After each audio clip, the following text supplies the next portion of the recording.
Hello, this is a demo of my app WeDisc. It's a social media site oriented around disc golf and networking with other disc golf players, talking about rounds you've played, checking out new courses, really anything social and disc golf related. So when you launch the site, there's this little welcome modal. Very simple, but just gives you some information about the site. You can choose to log in, sign up, or continue as a guest.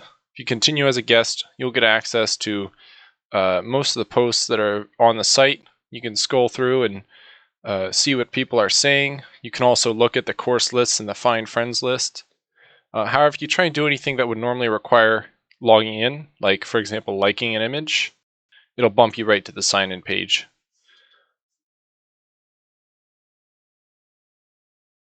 So if you go ahead and sign in, well, nothing much yet. As a new user here, there aren't any posts because this user, Saverton, does not have any friends. So if we go to find friends, we can see a list of other users. So if we log in as Civilian Forward, or rather go to Civilian Forward's profile page, we can send a friend request by clicking Add Friend. So that now this user, Civilian Forward, has received a friend request from us. We are not yet friends. It is a pending friendship currently. Now if we were to log in as Civilian Forward, we can see that there are new notifications on the little profile window and on the profile tab here on the nav bar. So we go ahead and click over. You can see the profile looks a little bit different when you're viewing the profile of the current user.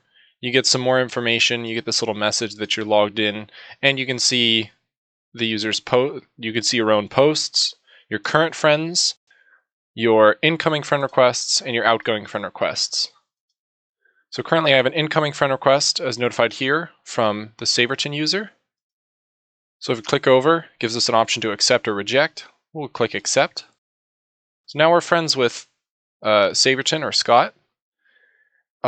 Being friends with another user means you're able to see both their posts and their friends. Obviously, you can't see their incoming and outgoing friend requests. You can also see their email and their zip code, which are not available to users who aren't friends. And as mentioned previously, you get a little list of that user's friends.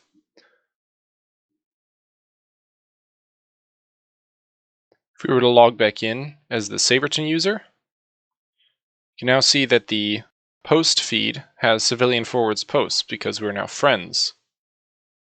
This will allow us to like those posts and even comment on them. So if we wanted to look at this post of Civilian Forward talking about making his 5th ace this season, say like, wow, that's great. Post it.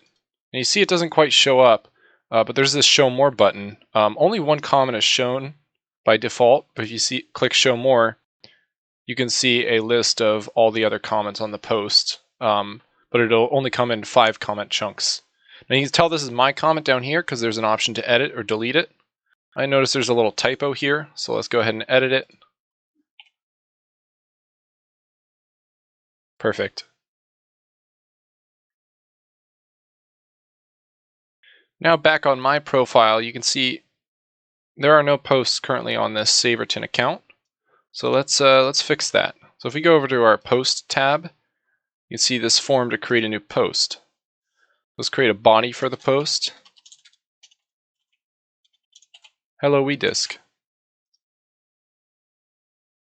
And we can choose to associate this post with one of the disc golf courses that are saved on the app. We'll not do that this time. Go ahead and choose a picture. Once we have our image selected, we'll go ahead and publish. We can see our new post. And since this post belongs to the currently logged in user, me, there's an extra option to edit the post. Well, let's say I only meant to put in 1 exclamation mark instead of 2. So I click on edit. It'll take me over to this edit post form, which will allow you to edit the text content of the form or delete the post entirely. The last major feature of the app is the course browser. So go here, we can see a list of disc golf courses. If we can't find the course we're wanting to see, we can look for uploading a new course. That'll take us to a form that will allow you to upload the course with its name, its street address, the number of holes, a little description about the course, and then an image to go with the course as well. If we click on a course on this list here, we can see a little card about the course over to the left with its name, address, description, number of holes. You can like a course, and you can see the image that was uploaded with it, and you can see a list of posts made about this course.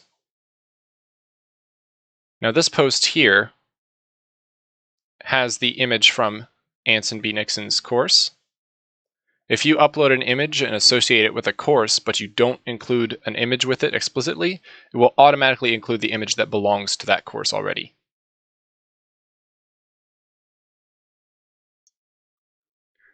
Thank you for watching my demonstration. This project was built with React.js, along with styled components, Redux.js, and Ruby on Rails using Postgresql.